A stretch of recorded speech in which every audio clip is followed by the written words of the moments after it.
experts debate them, before the politicians defend them. We hear it directly from the people. This is Citizens Direct on TVWest. I am Victoria Ogudende, and today we hit the street to ask citizens, if you had the opportunity to advise leaders on one thing about the economy, what would it be?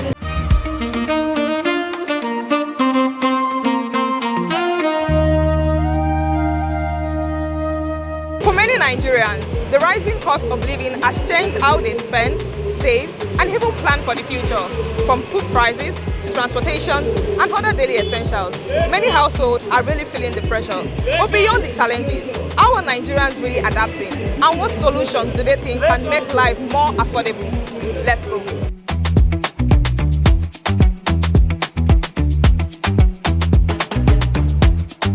Good morning, Nigerians. If I have the opportunity to talk to our government, I will tell them I feel our government are too careless about our lives, about how we live in Nigeria. There is no price control. Government should be able to come up with the policies that control the prices of things in the market. I think everybody just do their own things. Nobody really care. The government don't really pay attention to those things. One, I will have to advise the leaders to get an advisor first. Advisor that knows things about finance. One. Then another thing is to check the population of the people you're leading. Their population matters to know how you balance things. So until our government can be able to come to the point where they put eyes to what is being sold in the market, what is being produced, how much is being produced, how much are they selling. So to be able to have the price control. Because to import goods, to clear them, all these add to the cost of prices of goods. So these are the three things: to get a good advisor on finance, to check the population of the people you're leading. Then the third one is cost of importation of goods. The condition of Nigeria today is not the condition we met 4 or 5 years ago. The hardship in Nigeria today is getting too much. You cannot buy anything in the market, and the Nigerian government are not doing anything. We want them to look into the hardship in Nigeria. The living in Nigeria, to live in Nigeria now is very, very high. Ordinary man cannot even reach maybe one square meal in a day. If you drink garri in the morning, in the afternoon, no food. In the evening, you don't even know what to eat. So everything, both work, everything is too high. We don't have leaders. That is the problem we have. You know, they will go to abroad and see how they are doing abroad, how people are living in abroad. They will go there and buy houses, buy cars, buy bulletproof, buy private jets. The only thing I want them to know is they remember that when they die, they will not bury them without private jets. They will not bury them without houses. They will only go. If a Muslim, they will not bury you with a casket. If a Christian, they will bury you with a casket. But they should know that God is recording everything they are doing. The country is not going for everybody know how much is fuel. Well, fuel is 1,000 something. Understand? People are suffering. We are happy to Nigeria government that to provide food for ordinary man in the street. At least we are dying. We are dying gradually, we are dying. Nobody, no food, nothing. We will work, no work, nothing. They are just suffering. Tomato is 1,000 or 1,000. Pepper 15 naira now is almost 1,000. It cannot cook. Things are going wrong, and government don't want to do anything. They know what they're supposed to do. They care for their pocket. They don't care for people. To our government that to provide food for us, to provide good health, good accommodation, good electricity to give us, so that we can live as a human being. So I just need them to do good for us. That's it. I think we need food. And transportation alone is killing us, most especially in Nigeria. So at least anything they can do about the food aspect, the feeding aspect and the transportation, I think we are cool. They should change and remember that it's God. Understand? Now they're talking about 2027 election. They're not talking about how people they're kidnapping everybody. They cannot travel. Now, if you are traveling, you'll be praying for God to save you, but we'll have leaders. Because a lot of people are suffering. I mean, rent is expensive, food, feeding is expensive, even to transport yourself down to work is very expensive. For some places that we usually go at the rate of maybe 300, some now it's getting out of hand, some 500, some 600, and also we just ask the leaders, they are doing well, the fuel have started dropping, but they should still try it. The average Nigerian is really suffering, and I really wish the government can look into the days that we Nigerians are going through and find a solution to this. If it's to try to regulate the prices and make it very easy for us. We Nigerians, we don't really need to advise the government. Rather, we need to cry out so that the government will look into the cost of the living, like the housing, the road, the lights. There are things government need to do, especially in Lagos State. The average salary earner is earning like 70k. Imagine you now putting down a price of 1 million naira for rent. How do you expect the person to afford it? People can no longer afford one room to live in. The cost of living now has gone higher, and people are living now from hand to mouth.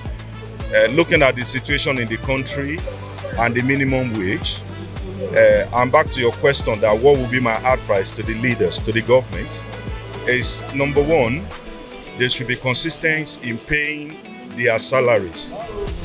And looking at the cost of buying things, even people that are earning minimum wages are not able to afford certain things, many things. So I will advise our leaders to look at the cost of commodities, most especially the cost of bringing things into the country, which I believe is the most of the reason why things increases. And also they should put some regulation into the cost of buying things. I will advise them to bring down the cost of fuel, because the reason why things are expensive is fuel. If they come down, the cost of living will be a bit reduced. Because look at things that people are buying in the market. Once the price goes up, the sellers do not think they should bring it down again, even if the cost of bringing it in reduces. So there should be a check, regulation check, that the government should put in place, so that in case if people get the little salary they are getting, they will be able to buy things. The only thing, because they will tell you, oh, bringing rice or beans from the north is expensive, we pay this, we have to pay that, we have to pay all of this. Do you understand? So if they can reduce the cost of fuel, it will be a bit manageable. And if there is any other thing they can do, a lot of people are suffering. Some families barely eat. So what I'm going to advise the federal government is that they should make sure that there is price control for everything, because that one will enhance us, and aside from that, is from generation to another generation. What I'm going to advise is that they should open more technical schools, so that people that are growing up, the children, they'll be able to have skill, because it's not everybody that will go to the tertiary institution. So if they have been able to have something doing, it will also help to manage the economic system. So that's the only thing I can chip in. Basically, the cost of living is telling on everybody. It's telling on moral values. It's telling on the way people run their day-to-day living. And from my own point of view, I feel the leadership should be more interested in the citizenry. They shouldn't just take decisions based on what they feel in the presidency, at the presidency level, at the government level. They should be in touch with the grassroots. And then when they are taking decisions, they should involve the masses, so that they don't just take it. Like the issue of subsidy. Subsidy is a very fine thing they did, but the process was very, very, very, very detrimental to the masses. There is so much hunger in the land. Some cannot even afford 1 square meal. So bring down the cost of things, fuel, transportation, and a whole lot. And I tell you, okay, just look at just 2 days ago, they were about increasing WAEC and NECO fee to 50,000 naira. And these are people who cannot even afford the 27,000 naira. Now it's on suspension.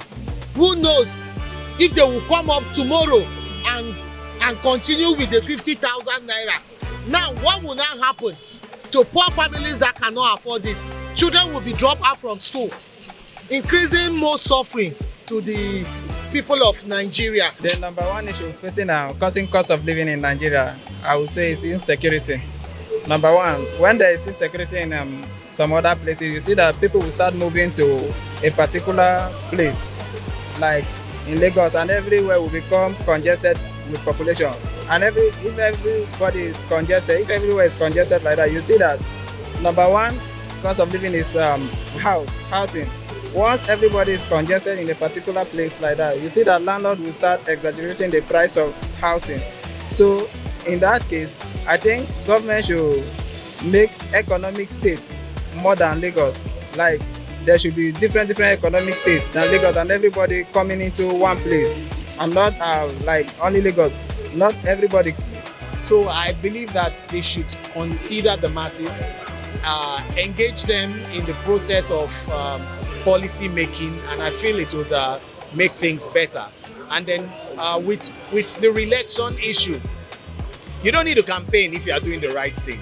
If you are doing the right thing, people would naturally want to vote for you to come back. But when you are not doing what the masses want, or they are not feeling you in the right way, then you have to go and do it by hook or crook. So if you want to get re-elected seamlessly, put the masses into consideration.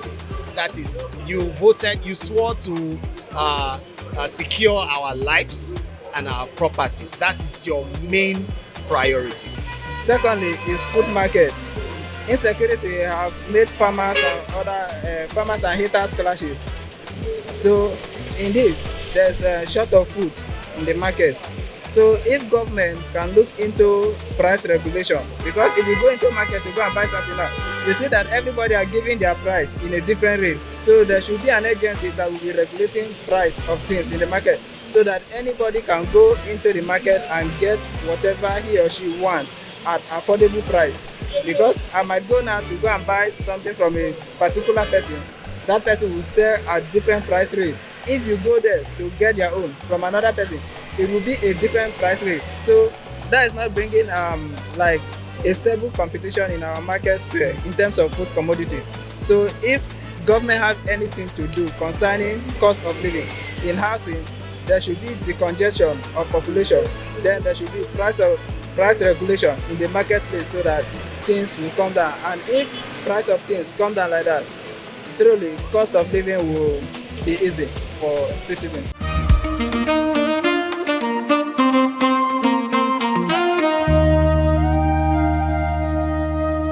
As Nigerians continue to adapt to the rising cost of living, one message is clear: long-term solutions and numerous other solutions provided by citizens, price regulation, fuel reduction, and so many others. We can only hope that the voices of citizens are heard and taken into consideration on the cost of living in Nigeria. This is Citizens Direct on TVWest. I am Victoria Ogudende. Thank you for joining us.